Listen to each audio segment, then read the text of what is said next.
미디어 뉴스 이가은 기자, 인공지능 없는 삶이 어떨지 상상해 볼 수 있는가?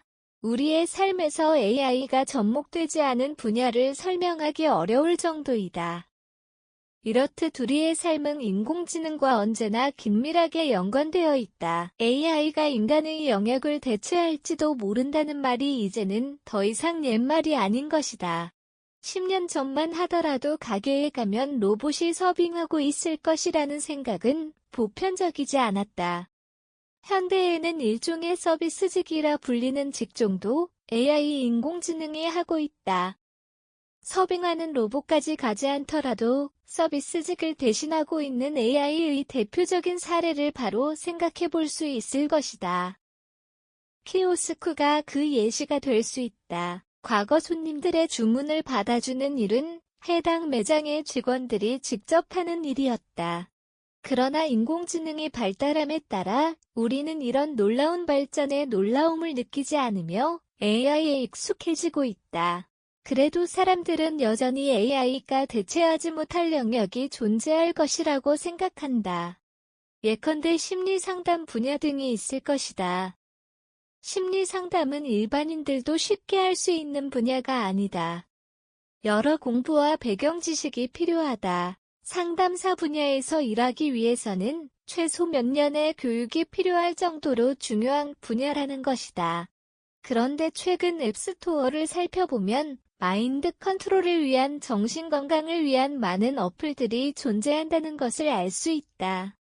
비단 사람 간의 소통 방식이 아니라도 마음의 안식을 얻을 수 있다는 것이다. 이러한 상황 속에서 AI 심리 상담가를 생각해보는 것도 전혀 무리가 아니다. 물론 AI는 감정을 느낄 수 없기에 인간들이 상담을 하는 것이 쉽지는 않은 일이다. 그러나 이론적으로 생각해본다면 전혀 불가능한 일이 아니다. 바로 AI에게 감정을 학습시키는 것이다.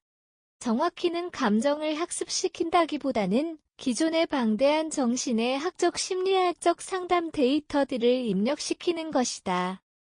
다시 말해 일종의 행동 강령 알고리즘을 학습시키는 것이라고 볼 수 있다. 이러한 AI 심리 상담 서비스가 보급화된다면 심리 상담이 널리 사용될 수 있다는 장점이 있다. 경제적인 부담이나 대인 기피증 등의 이유로 상담을 받고 싶어도 엄두를 내지 못했던 사람들에게는 더 없는 기회가 될 것이다. 실제 심리학 분야에서 활동하고 있는 사람들에게 인터뷰를 진행해본 결과 대다수가 긍정적인 반응을 보였다. 앞서 언급하였던 경제적 이득이 가장 큰 이유였다. 시공간적 언어적인 문제 또한 해결될 수 있다는 측면에서 긍정적인 요소가 있다는 것이다.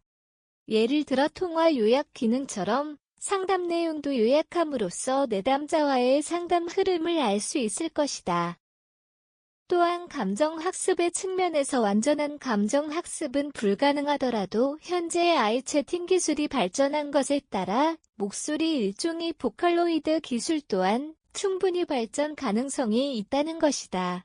한편 한계는 인공지능은 어디까지나 인공지능이기 때문에 사람의 심리를 완전히 파악하는 데에 한계가 존재할 수밖에 없다는 것에 있다.